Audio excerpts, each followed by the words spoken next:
Hello, everybody. Welcome to the Rotoworld Football Show. I am Patrick Daugherty, joined this fine Tuesday by Mr. Denny Carter. Denny, one reason we're recording on Tuesday is because I had tonsillitis. And you've had tonsillitis since October 2021. Since the 60s, since the 1960s, over 20 years before I was born. And I told you before the show, like, I don't think the audience would even like enjoy us joking about me being sick anymore.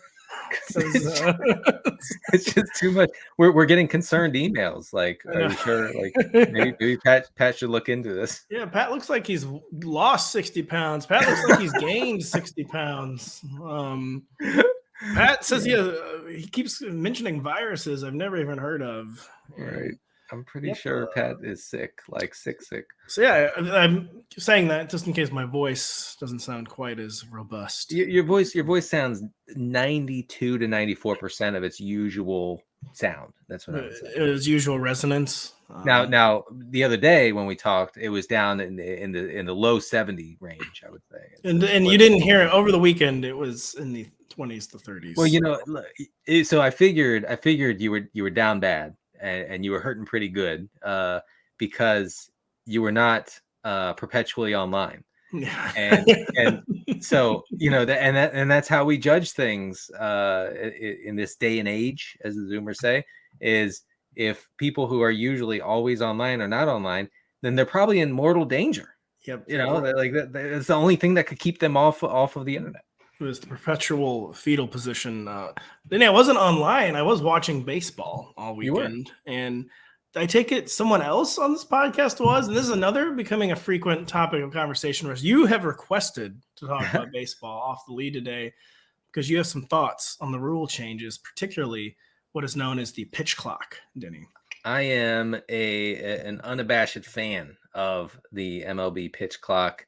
New York Times had a piece today where the MLB dares to have fun with the pitch clock. I don't know. I'm gonna ask you your thoughts in a second because obviously you're a lifelong baseball fan, hardcore fan. So I get that. As someone who has avoided the game at all costs for almost 20 years, I feel roped back in a little bit. I will tell you that I was watching the San Diego Padres play the Colorado Rockies the other night at 10:45 Eastern time. Wow. And it was because the game was going. It was moving. And those pitchers got the ball and they did a little shuffle and they delivered the pitch. And that was great. The cadence and the tempo of the game is vastly improved. They should have done this 50 years ago. Apparently, it's been on the rule books. Apparently, the entire real quick. By the way, before I offer my thoughts, I should mention what we're talking about today. Putting out my annual coach rankings article. Be live on the site Tuesday evening. Denny's going to grill me on it. We're also going to mention a certain Patriots quarterback by the name of McCorkle. But yeah, to the pitch clock. I mean, I agree. I mean, there's much more. It's funny too, though. Like a lot of pitchers already worked this way. But it was so necessary to rein in the many who didn't. And the even bigger effect, I think, on like hitter, like a lot of pitchers actually liked pace. It was the hitters constantly stepping out and like adjusting their glove. And there's just nothing to romanticize there. Like clearly nothing has been lost like at all. Nothing. No. And I do agree with the one argument, like the big moments and big games later in the season, it's going to be like a little awkward where there's like no drama building at all. And there could be like a lot of anticlimax where it's like one of the biggest moments of the season and the guy has to throw a pitch after 8 seconds. There was a weird moment in the Cardinals season opener. Was happening where the hyped prospect Jordan Walker made his MLB debut. And since we're psycho St. Louis fans, we gave him a standing ovation. That's just like what you do. Wow. And he's getting a standing O. But like the ump didn't like step out or anything, so the standing O just gotten going. But like the ump just like the pitcher just had to pitch, and so it cut short like kind of a special moment there. And there's gonna be like weird stuff like that. Yeah, there's literally nothing being lost. I could see the drama of a late October game where the pitcher steps out, collects himself, the batter changes batting gloves 15 times, and gets a new pair of pants and laces up I mean, it's drafted by a new team. Right. That takes a 34-minute nap. That kind of drama is, I can see you missing that. But I will say that it's pretty cool to see a batter, take a ball and not step out and totally reset himself. He can't. He has to stay put, and that's great. Can I ask you real quick, because I actually don't know the answer to this. I'm embarrassed. What is the punishment for violating the pitch clock? It's a strike for the batter or a ball for the pitcher. So if the batter's not set by 8 seconds, automatic strike. If the pitcher doesn't deliver by 0, automatic ball. And if they're runners on base, the runners don't get to advance or anything, right? Nope. Okay. You stand there and look really, really sad. Actually, everyone just looks really, really confused every time there's a violation, because no one's doing it on purpose. And also, there's speed back in the game. People are stealing bases. There's one change they will have to make. They're only allowed 2 pickoffs per at bat, and some people have made this point. It's kind of like telling the base runner like the snap count. Like if they do like 2 pickoff moves, or 2 also, like when the pitch clock gets down to 0, like the runners they know they can just take off. They might have to allow more pickoff attempts because the stolen bases are going to like mushroom cloud. Wait. So the pitcher's only allowed 2 attempts to pick off a runner at first, or yes, per at bat. Yes. Really? Yeah. Now that. Okay, do I like that or do I hate it? I think I like it because I want as many runs as possible. Yeah, I think everyone's just gonna like it, including me. And but this is important. Is it too much? Is it too much to say this is the shot clock era of MLB?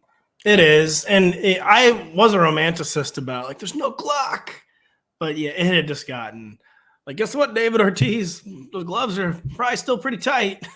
Well, no one was worse than Nomar Garcia-Pera, right? No. Every player who's ever played for the Red Sox actually would step out of the box 14 times. Right. You're right. That's why those Yankees Red Sox games in the early 2000s would go until 3:00 in the morning. Yeah, and still did, because Kevin Millar had to take 3 minutes between every pitch. They would have to bring him an entirely new can of chaw between every pitch.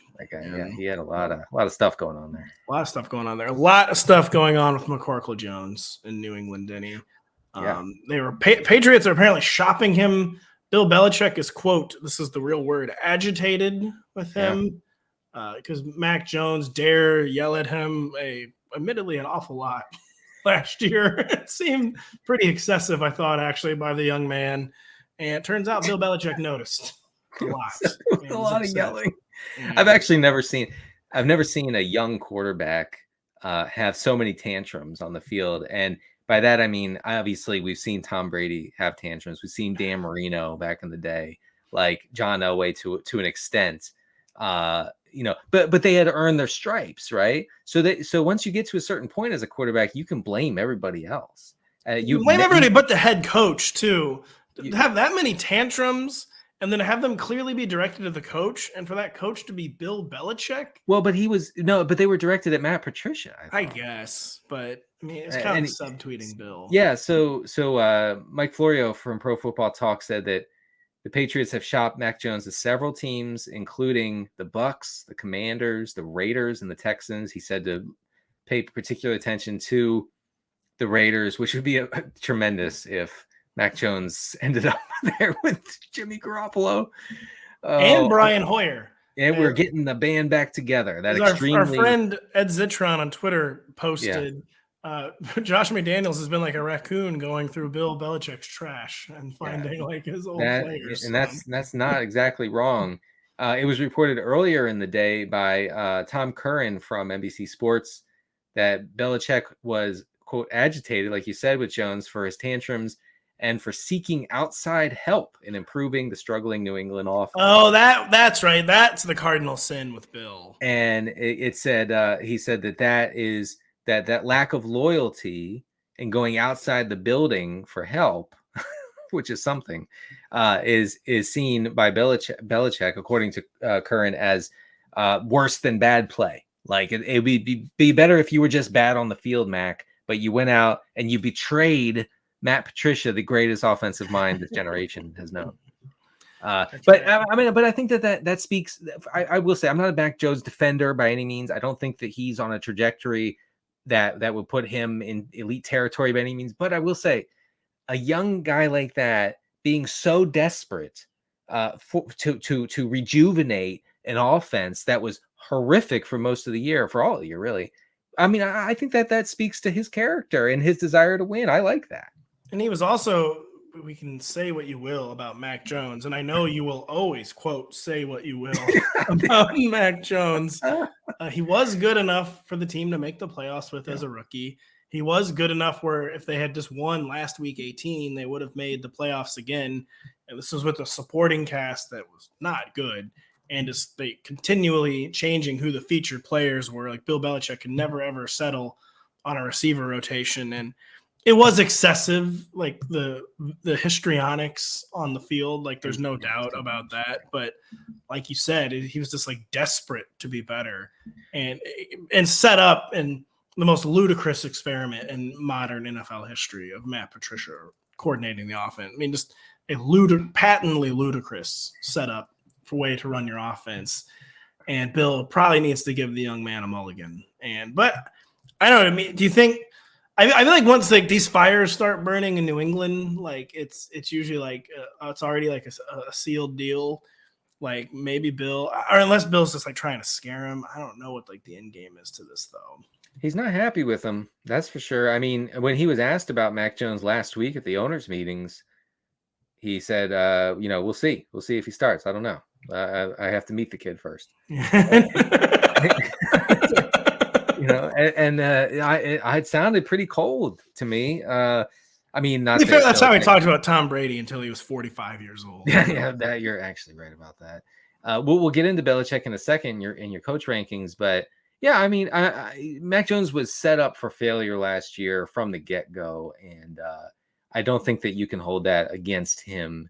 And again, look, he's going outside the building saying, please tell me what to do to score more points and gain more yards because this is miserable. And it was miserable. They couldn't even get the plays in last year. It looked like they were conducting spring practice in the middle of November in New England. Man, if he ends up with the Raiders, that'll just be the most hilarious possible outcome to so many different people's lives. Yeah. So we're gonna have a classic mid-off between him and Jimmy Garoppolo. We are. Oh boy, will the mids be offing, Denny, in Las Vegas, and not a good place for a mid-off either. They don't stand a chance out there. So gonna be a tough time.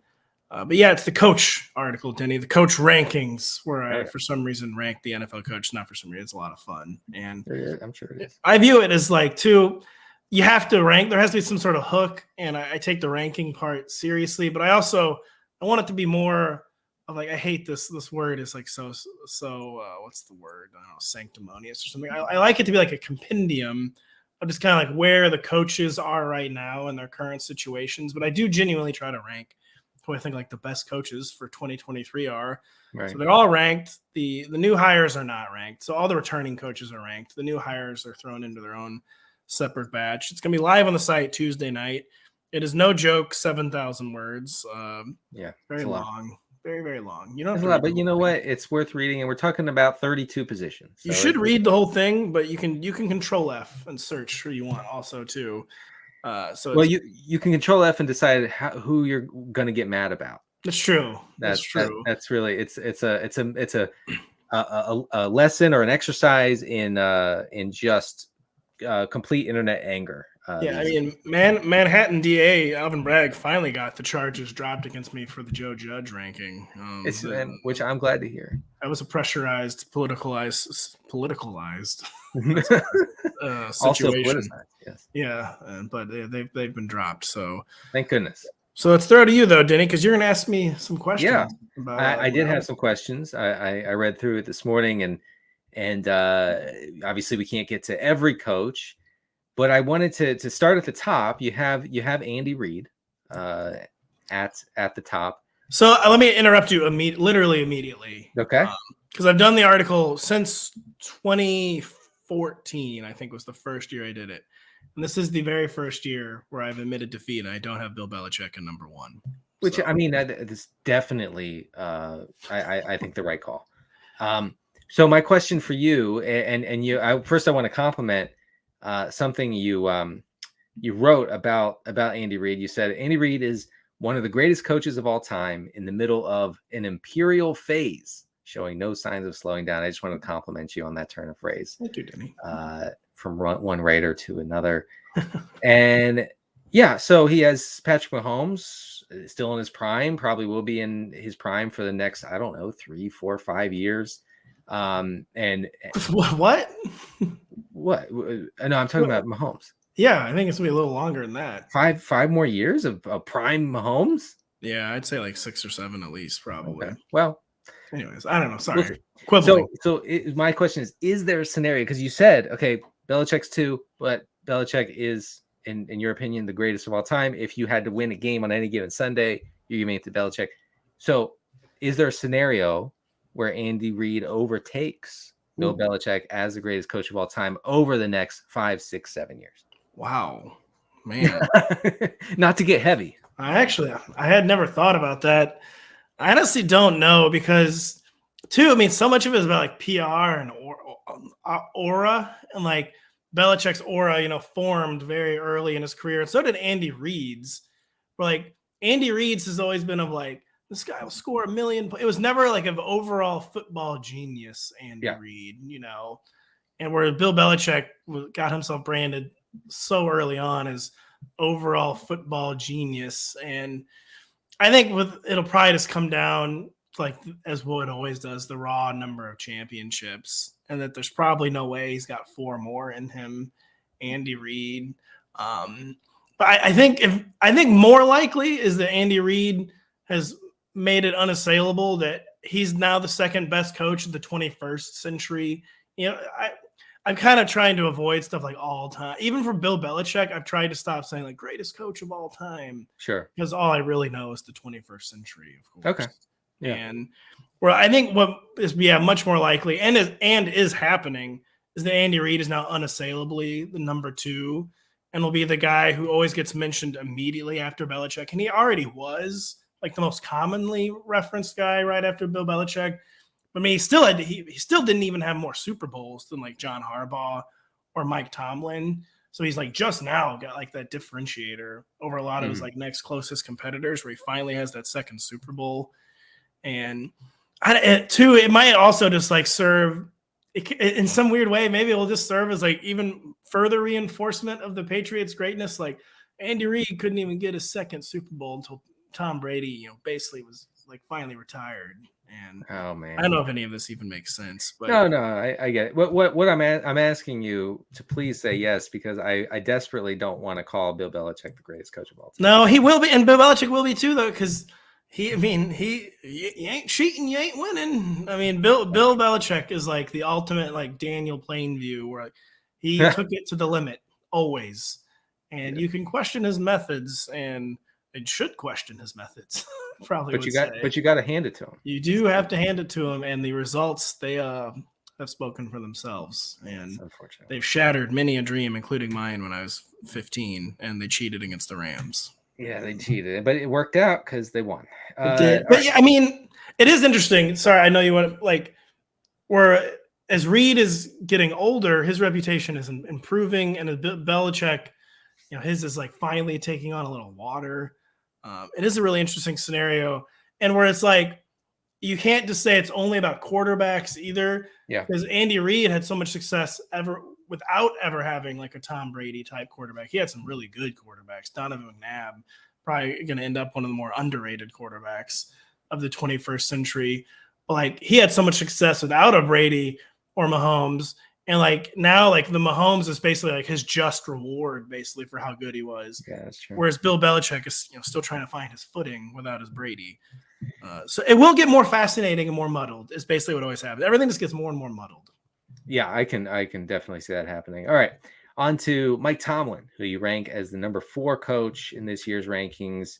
Last year, he was number 6. Now, you say in this piece, Tomlin has been on the job long enough that he has experienced weakness in every nook and cranny of the roster. There have been bad defensive years, bad offensive line years, the current bad quarterback years, It hasn't fallen apart because no one holds together a roster like Tomlin.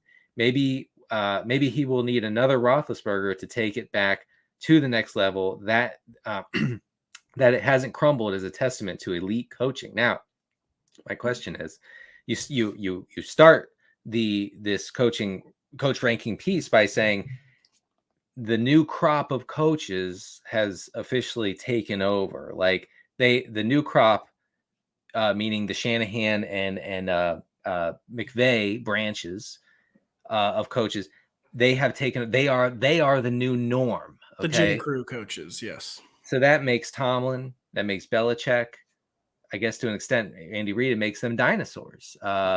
Except for Reid stands out as someone who's willing to innovate, willing to do whatever it takes to score points.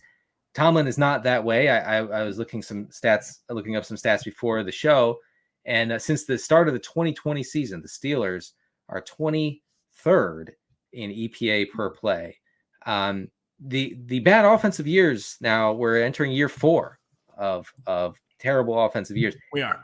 Is there any indication that the game is passing by Mike Tomlin, and what can he do about it is my question.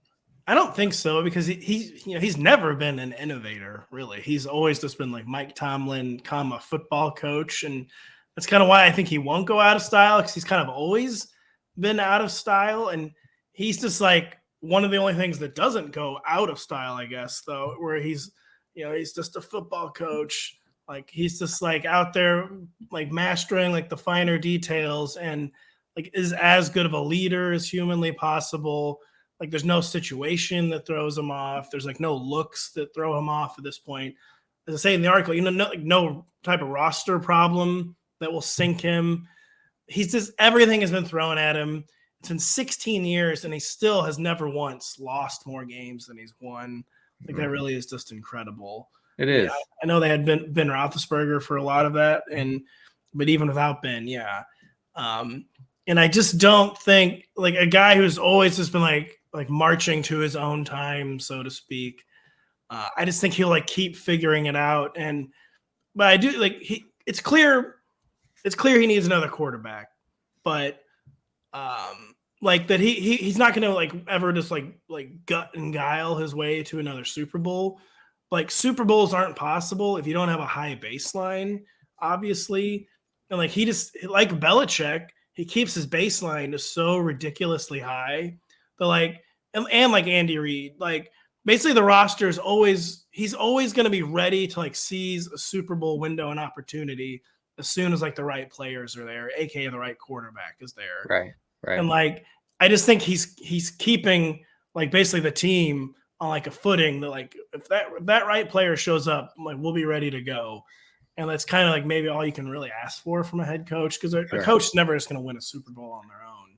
So yeah, and I wanted to just touch while we're on Tomlin. You said in the piece, he said the league's old coaching guard has already lost the war. Even if there are still a few battles wrapping up, you can still have an attitude, but you also better have a plan, better than just, quote, run the ball and play good defense. And my point is that's Mike Tomlin's thing. That's the only thing he ever says is we got to run the ball. We got to play good defense. There's never any mention of points or anything. He punts on 4th and inches from the 50-yard line every time. It drives me nuts. That was also in a draft of the article. That's been removed from the final. I'm actually serious. Oh, well, you got a little behind the curtain. Yeah, you got a little behind the curtain there. But I just think maybe he's just like a classic in spite of himself. I just think he's like just too good of a coach. Like he's just too good. Like even if like he makes things too complicated for himself, he makes things too annoying for the fans. Like you're never gonna like out fundamental like Mike Tomlin. You're never gonna like surprise Mike Tomlin. I mean, they were literally 2-6 with Mitch Trubisky and Kenny Pickett, and they still somehow finished 9-8. I don't understand. You just can't throw the man off. And he's gonna be the 4th, 5th, or 6th best coach in the NFL until he retires. That's where I have him ranked every single year. It's 4, 5, or 6. Just depends on what the year is. So yeah, and one spot above Tomlin, we have Sean McVay, whose ranking in 2022 was also number 3, so he stayed put. You mentioned in the piece about the Rams go for broke attitude. They haven't made a draft pick since 2010. Kidding, but It has been since 2016. Yeah, right. Constantly mortgaging the future for the present, and they are now in what could be termed a rebuilding phase, even though their quarterback is aged and they have really nobody on offense outside of Cooper Kupp. So we'll see how that rebuild goes. So looking at the stats again, and which is what I do, the Rams since the start of the 2020 season are 22nd in EPA per play. So my question to you, Pat, is Sean McVay actually good? Yeah, he is. And what I think is frustrating, like especially for like analytics and stat minded people like us, is just like so many of the best coaches there. I guess we just almost have to accept there is something ineffable to it. And really, I think it's what it comes down to is being like the people who are like so like fanatically detail oriented.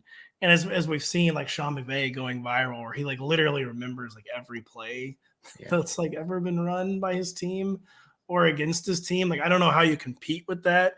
And like, it's easy to like kind of like gawk at it as like some weird like freak of nature attribute, but it's also just like, it's like a stunning skill to have at like at your disposal.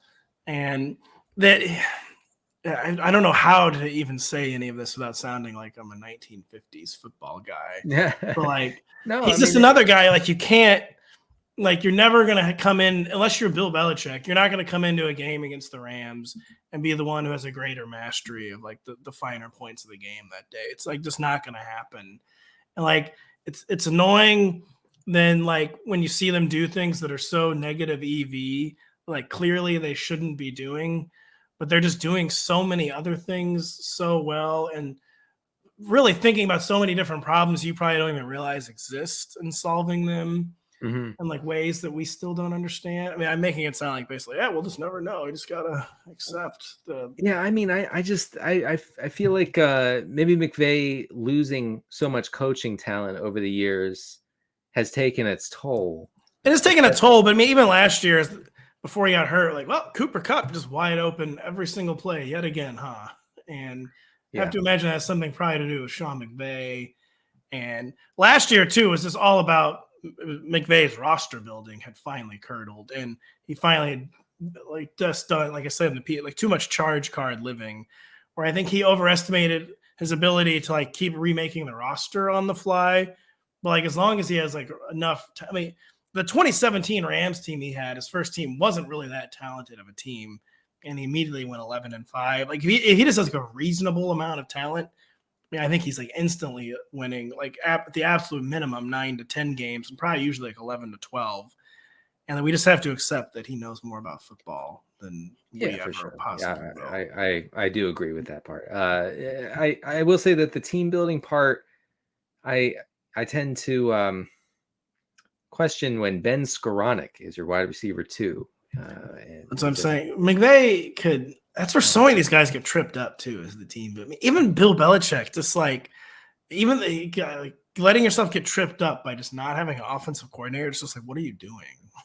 Yeah, and also I will say the Allen Robinson signing seems to me, I was all about it. I thought it was a great signing. That was kind of low key a disastrous signing for a Rams offense that desperately needed a second pass catching option, and we saw what they could do with one when OBJ played for them for a cup of coffee in their Super Bowl run. And they were, I don't want to say unstoppable, but it was an elite offense with Cooper Kupp not being the absolute focal point of every defender on the field.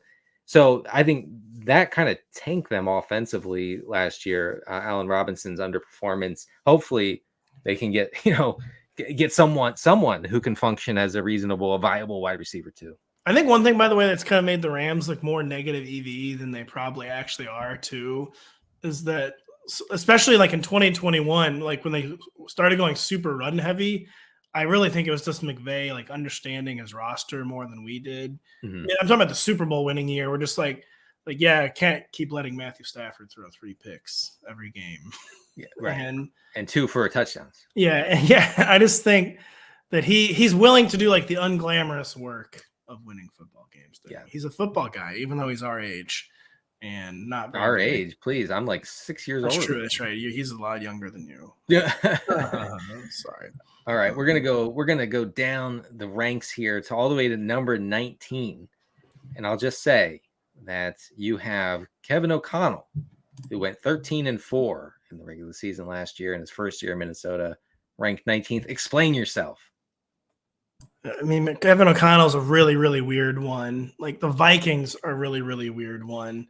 And so first off, it's like you can't overreact too much after 1 year, And like I try to not ever come in like even if like a rookie coach goes like 12-4, a lot of times you can't just necessarily like jam them into like the top 10 or 12, And so that's part of it. Another part is there were a bunch of rookie head coaches that came in and were not only good, but like made the playoffs last year. As we know, Mike McDaniel made the playoffs. Brian Daboll, of course, made the playoffs. And Brian Daboll, probably in the most challenging situation of any of those three. So I gave him like the highest rookie head coach ranking. Even that was quote only 14. And then the Vikings, though, so I definitely obviously do not think Kevin O'Connell did a bad job. But when you look at look under the hood a little bit, this is not a joke. The Viking, with the exception of like a point or two difference, that was it. They scored as many points as they did in 2021 under Mike Zimmer and allowed as many points as they did in 2021 under Mike Zimmer. So there's literally no difference at all in the scoring outputs and inputs by the Vikings. And yet somehow they went from 8-9 to 13-4. And so it's like, yeah, there's some real randomness and variance at play here with the Vikings. And like, it's kind of just like me, like giving pause. Like, I don't really know what I just witnessed. I know that it wasn't bad, but I don't know how good it actually was, and like, he did come in, his like assignment was, to have a better offense. And on one hand, he didn't do that because, again, they scored literally the same amount of points. They did greatly improve in EPA, or I think they went from like 25th. I have it in the article, the exact stat, but they went from 25th. They went from 25th to 8th on offensive success rate. So, better play sequencing, better play calling there, mission accomplished there. But it's just, really tough to say what we actually witnessed with the 2022 Vikings. So I'm just like, right. Take a minute to figure out what's actually going on here. So we kind of got the sense that the Vikings were fraudulent even as they were winning a bunch of games, especially early in the 2022 season. And it turns out we were right because we have the Vikings. Their point differential on the season was -3. Okay, they were outscored by 3 points, and that's in line with the Saints. Okay, that's worse than the Patriots, who didn't even make the postseason. Worse than the Ravens without Lamar Jackson for the final month and a half of the regular season. So it's not good. It wasn't good, and the fact that they didn't score more points than they did with Mike Zimmer, who hated offense, who did anything he could not to score points, and was of the mindset like if we give up more than 21 points, we deserve to lose. That was sort of the mindset of the Mike Zimmer years. The fact that they didn't score more points, I think is concerning. But it's hard to say. It's hard to say that O'Connell didn't do at least a good job. With a 13-4 record in a division that, I know there's the pushover Bears. The Lions were good. The Packers were kind of okay. I do think that he does deserve some credit. And I say this as someone who's very skeptical of O'Connell long term. Yeah, it's just kind of honestly a placeholder rank. And because I'm just like going to need more information, man, on that one. Right. I don't understand what I just saw. Going further down the ranks here, 27 is the lowest for it is, coaches. For what did you say? I said it is, Denny. For coaches who are not incoming, right? Yeah. So 27 equals dead last in this year's rankings. And you had your guy Josh McDaniels as 27, but you had Dennis Allen at 26, and I read both of those items that you wrote on Allen, on McDaniels. I probably would have put Allen below McDaniels because I think Dennis Allen is so uninterested in improving his performance as a coach, and that, like, McDaniels at least is a try hard, it seems like, but Dennis Allen just seems in the clouds. Like we're good winning 7 games, 8 games. We're fine with this. This is good. And even the way he talks in the off season, it's amazing. It's amazing. Anyway, I think the Saints are just stuck in mud right now with him. I understand that McDaniels is terrible, but I would have put Allen one peg below McDaniels. Tell me why you went in this direction. I hadn't thought about any particular reason. I mean, with Josh McDaniels, I guess that he's just like so loud and proud about being Josh McDaniels. That's probably like in my mind, it's like being punitive. It's all Josh McDaniels though. Those kind of guys, they just always flame out. Like the my way or the highway guys. Like it just doesn't work. And especially like if you're just not that good, like it can still work. Like if you're like Sean Payton, but like Josh McDaniels now, I mean, like the data set outside from Bill Belichick's pretty large, and it just hasn't had success at any of those stops, and yet just seems totally unintrospective. Like he's just not changing the way he does it. Like immediately, one season in, like all of his moves have made it clear that he doesn't think the blame lays with him. Like it was the players. It's that evil Derek Carr. And like, to be fair, as we know, be a perfectly reasonable coaching opinion to like, yeah, I got to get rid of Derek Carr. Like I can't win with Derek Carr. But then to do it and then just make it be one of the only quarterbacks less inspiring than Derek Carr and Jimmy Garoppolo. And like clearly just because he coached him at one point in the past, like nothing is more emblematic like of a lack of coaching imagination. And like it, and Dennis Allen, I guess I would say at least I know for a fact takes care of the business on his side of the ball, where he's been back in New Orleans since 2014, and they finished outside of the top 10 as a scoring defense only one time. So he at least takes care of the business on his side of the ball. Yeah. Whereas like the second Josh McDaniels is away from Bill Belichick, he doesn't even have good offenses. You mentioned this in the piece, and it's something that you've talked about on the show a couple of times, but I thought this is really well put. You talked about, you wrote this of Josh McDaniels. He seems to resent anyone who had the audacity to be successful before he got there. In the ultimate team sport, McDaniels isn't making any friends.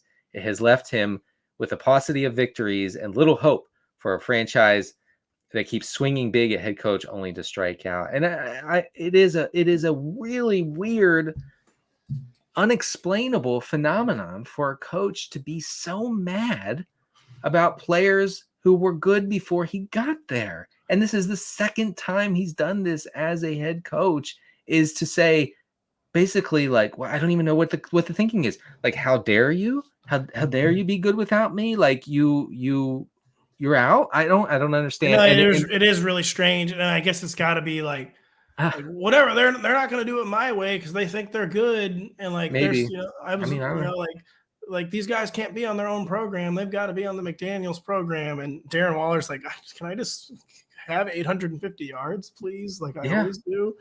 And yeah, it's a very, very, again, he's doing the exact same thing he did in Denver, where he's sending anyone packing that resembled a star before he was there. Yeah, I mean, I think we joked on a recent show about, when you go to prison, you find the biggest guy, you take him out. Like, that's kind of what's happening here. No, it always is. That's what who taught this to Josh McDaniels? Like, Belichick didn't teach this to him. Belichick likes good players. He makes any and all efforts to get good players and makes really poor decisions related to good players. Bill Belichick. What do you mean? Like, yeah, I mean, like he'll like go out of his way to add like star power to his roster. Yeah, like right. I mean, when Randy Moss was available and team said no thanks, he's locker room issues, this and that.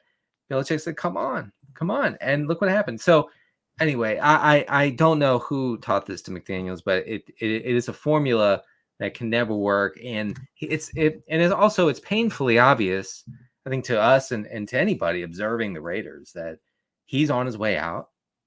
There's probably a pretty good chance that he'll be axed during the season. If not, they might owe him too much money to do that, but if not just after the season, like there's no hope, I think, for this plan for Josh McDaniels. That's the thing. Even if he is a good coach, like you can kind of like feel confident ranking him last, like, because this isn't why I did it, but there's no hope with this quarterback in this division. Like, there's no hope whatsoever that the situation's improving.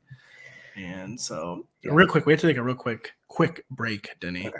We'll be back after this.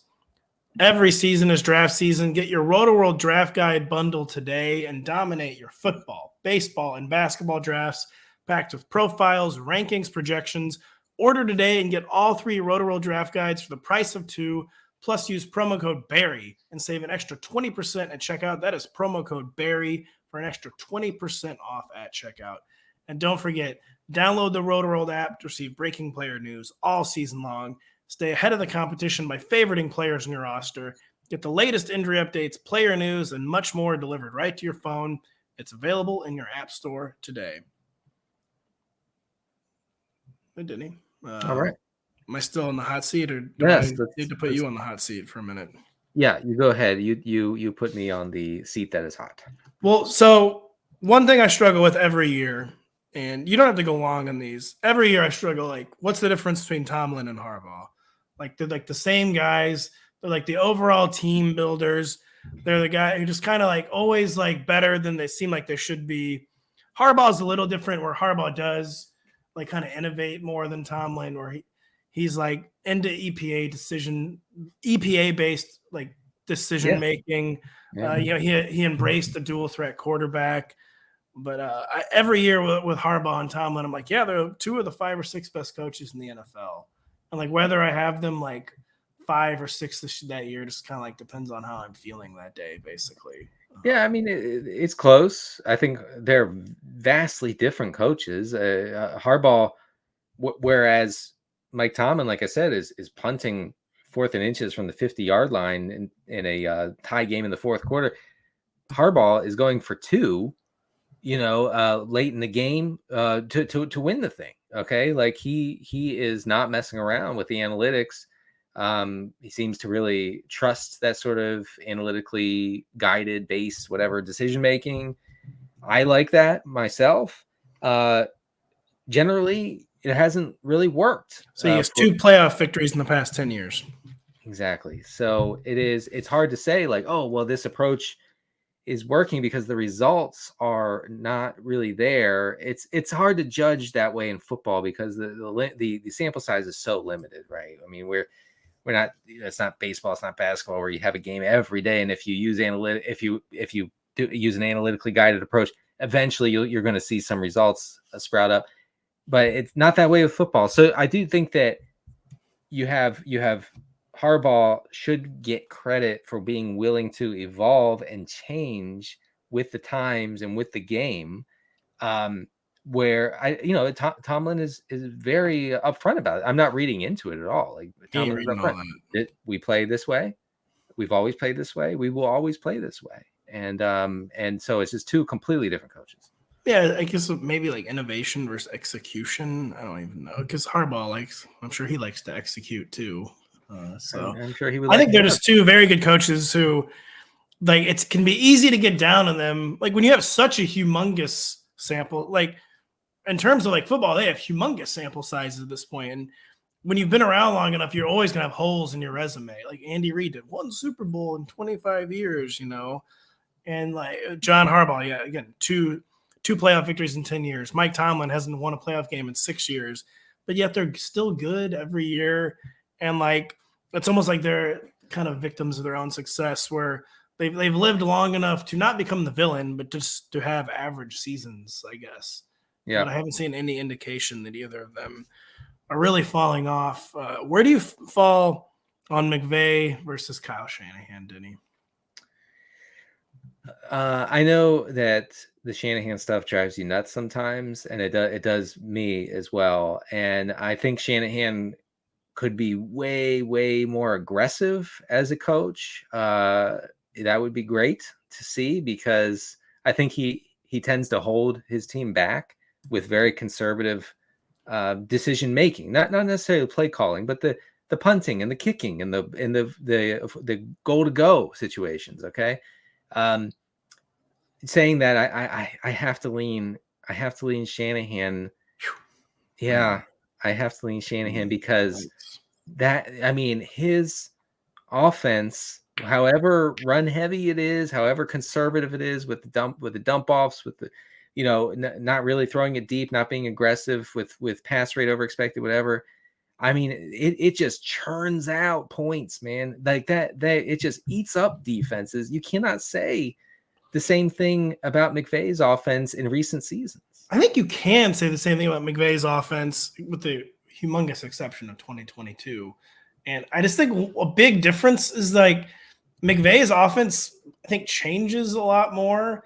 And like McVay is kind of much more about like, who do I have this year, like at my disposal? Because like we've seen him be like a 3-down back guy. Then we've seen him become like a committee back guy. We've seen him have deep receiver cores. We've seen him have a receiver core where one guy catch passes. And he's just kind of doing it like whatever way it works that year.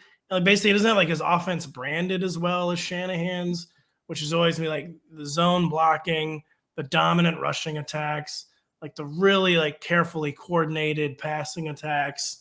Whereas like the Shanahan system is like so precise and so well branded.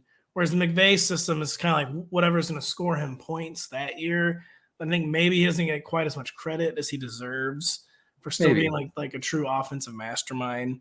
And the results, of course, also speak for themselves. The expected points added situation is problematic, I think, for McVay over Shanahan. Since the start of the 2019 season, the 49ers are 5th in EPA per play. The Rams are 20th. I respect Shanahan's ability to do it year after year with an offensive system that never really changes all that much. Like, people know what's coming and they can't stop it. I'll also say I love these models and I cite these models all the time. There are also some things these models just don't account for or can't know. And like Sean McVay, I'm assuming has been better than 20th when it comes to like creating points that were not expected in the NFL. And like, I know the model said, but like, you know what I mean? Am I right, folks? I tend to be a little bit more down on McVay than most, but yeah, I would go with Shanahan. Any other questions for me? How much credit does Zac Taylor deserve for the Bengals? Because I only have him 12th. Yeah, and like he's a guy who just went to a Super Bowl and then he lost the Super Bowl, but instead of having like the usual hangover, like just got a lot better the following season and came so close to going back to the Super Bowl. Like, I don't understand why I couldn't get him into the top 10 necessarily. And it's kind of because it seems like it's Joe Burrow and Louis Anarumo, but I feel like Zac Taylor's also kind of like has like found where he fits in with his team and knows to stay out of Burrow's way, knows to stay out of Anarumo's way, but has kind of become like a fiery leader type and has like finally like hit upon the right kind of offense. Yeah. How much credit does Zac Taylor deserve for the Bengals' success? I think 12th is about right. I mean, who do you have right above him? You have Pete Carroll. You have Doug Peterson. I might quibble with Peterson above Taylor a little bit, but yeah, I mean, Taylor, it does just seem like it's pretty hard to fail with Joe Burrow under center, because he's so efficient as a passer and he has really good receivers, the best receiver duo in the entire NFL, in my humble opinion. So I don't know if you can give all the credit to Zac Taylor. I will credit him for this.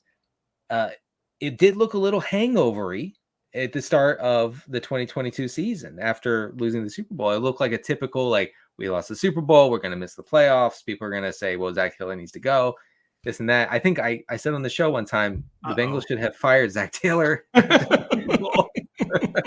which is probably premature on my part. I will admit that. What a move that would have been. So what he did was he stopped having Burrow under center completely in the middle of last year, or like week 5, week 6. So no more under center stuff, all shotgun, all passing all the time. And he deserves credit for that. Like that's where the strength of his team is. He has a very middling, very replaceable running back and Joe Mixon and Samaj P. Ryan. Like, he knew where his strength was and he gravitated toward it, and they almost got to another Super Bowl.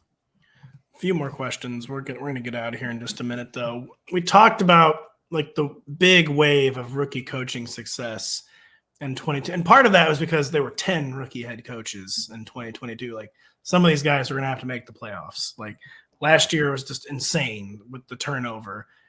So Brian Daboll, Mike McDaniel, Kevin O'Connell, they were the most successful. All of it with all three of them, there are big time question marks about how sustainable it might actually be. But of Daboll, of McDaniel, of O'Connell, who do you think is most likely to like keep it going in 2023? I mean, I guess I would say Daboll, because he got it done last year with Daniel Jones. Like, yeah, that's and no receivers. Like, if they could improve the pass catching group there, make Daniel Jones a little bit better than he was last year. I hate to break it to Giants fans, but Daniel Jones wasn't good last year. And they say, well, he's a top 10 fantasy quarterback. So what? I mean, there are lots of top 10 fantasy quarterbacks who stink. Like, come on. I don't understand that argument at all. I wrote about Daniel Jones recently, and I got a bunch of pushback about, Daniel Jones is good. But no, he's not good. But Daboll got it done with Daniel Jones. He's going to have to do it again and again and again, probably, with that contract that Jones signed. And Daboll just seems to have a control of the Giants that is rare, I think. And the despite John Mara's comments about he could go from Bono to Bozo recently, I do think that ownership is behind him and will support him however he wants to run this team. I feel like McDaniel, the way that he runs things, I like him a lot. Very personable. I want to be his friend. Okay, like I'll say all that. But the way he runs things, the way he's a little risk takey, right? I feel like that could backfire in the end. And he's a little loosey-goosey. It could be a little Brandon Staley-ish going forward for him. He's a little loosey-goosey. I do think, though, that he's proven like that he can do this. Like, he can manage and manipulate an offense. Like, his scheme plays, even though, I mean, they took away the middle of the field stuff. That was an interesting narrative. Yeah. But I think like he's looking like he could be one of the rare coaches who is like almost like scheme, like the scheme is going to elevate everyone who's in it. And like the quarterback's important, but the quarterback's not going to be the end all be all, just like it is under his old boss, Kyle Shanahan. And I have pretty high hopes still for Mike McDaniel. But Daboll has just what every coach dreams of, and where he's as good of a leader as he is like offensive play designer, basically. And Daboll definitely seems to be the most tailor-made for long-term success out of that 2022 crop. Yeah, I mean, there's a lot of indication. I won't bore the listeners with the numbers, but there's a lot of indication that if Tua had stayed healthy and under center throughout last year, that the Dolphins would have led the NFL in EPA per play. Okay, and they almost won a playoff game in Buffalo with Skylar Thompson, lest we forget. That's a great point that I had kind of forgotten, and that was one of the more miraculous coaching jobs I've seen in recent, I don't know, 5 years, 10 years. So. Yeah, I think that this Dolphins offense could be like freaky good if Tua can stay healthy. Hopefully he's okay with the brain injuries over throughout last year. But I will side with Daboll just a little bit over McDaniel. Final question: who is most likely to be this year's Daboll? Out of John Gannon, Sean Payton. I mean, Sean Payton's not going to be Brian Daboll. Let's say throwing out Frank Reich and Sean Payton, of John Gannon, of D'Amico Ryans, of Shane Steichen.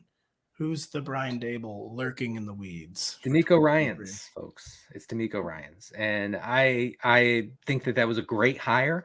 And I think if you read D'Amico Ryans' quotes, I mean, there's nothing like jarring or really stunning that comes out of D'Amico Ryans in these pressers. But what's clear is he's going to offload the offensive stuff to his offensive guys. He's not going to try to, as a defensive guy, as a guy with a defensive background, he's not going to try to dictate every single thing that happens on the field at all times. And I think that is a pitfall of new head coaches who said, well, I'm the head coach, I do it all. No, I think that he clearly understands that if he's going to have success in Houston, he's going to need help on the offensive side. They've hired a bunch of offensive or analytically minded offensive guys, including the new offensive coordinator, PFF Bobby. So I love it. I love what they're doing in Houston. I think that, for fantasy purposes, I'm not excited about the Texans, depending on who they land at quarterback. And I just also think, like, when you're hiring these new coaches, like, a lot of the other people basically do the work for you, and like you just basically have to trust like the coach that like these guys were working for before, like knew what they were doing, and like with Sean McVay and Kyle Shanahan, it has been proven over and over again in like the past 4 or 5 years. Like the guys they're hiring aren't just having success because their systems are so good; they're having success because they themselves are also good. And like McVay and Shanahan's eye for talent has just been like off the charts. And Shanahan now, this is like offensive mind extraordinaire Kyle Shanahan's second straight defensive coordinator to get hired. And part of that is their like crazy personnel they've had, of course, on defense. But Shanahan just seems to have a ridiculous eye for coaching talent. Yeah. And like when you don't know what you're doing, hiring head coaches, and the Houston Texans, who would hire David Culley and Lovie Smith back to back, it'd be safe to say didn't know what they were doing. I honestly think it was a smart thing. Just like, whatever, just hire someone from the Kyle Shanahan thing. Like, this guy knows what he's doing when he's hiring people. We don't. We're going to try to hire someone that he already has gotten his seal of approval. And it just seems like a very, very smart decision that they made. Right. I think if you can combine, D'Amico Ryans coached the best defense in the NFL last year, according to several metrics. Okay. If you can combine a really good defense with a functional offense that, not fancy, but score some points, gain some yards when they have to, I think that you have the formula for a potential, I don't want to say playoff team, but maybe a playoff curious team. We'll see. Well, in that division especially too. I mean, even the Jaguars could really easily come back down to earth in 2023. The AFC South is completely up for grabs. So, yeah. And also there's less runway to be Brian Dable in a coaching field that has only 5 as opposed to 10. So we might not get any like breakout stars this year, but yeah, it's a pretty intriguing overall group. It's an intriguing overall show, Denny. Yeah, and please, folks, check out Pat's rankings. They'll be on NBCSportsEdge.com Tuesday evening. Well worth the read. I really enjoyed it. Thank you very much, Denny. Yeah, I spent probably, some would argue, NBC lawyers would argue, too much time. Yeah. But they were over your shoulder the whole time. They were removing words. I can't say that. Yeah, don't put that in there. Like Josh McDaniels is very litigious. All right. Right. You can't make fun of Sean McVay's broad shoulders, Pat. Yeah. So they went through it line by line, and it was to their liking. So please check it out. It's going live on the site late Tuesday evening for your Wednesday morning commute. So for Denny Carter, I am Patrick Daugherty. Thank you so much for listening. We will be back Thursday.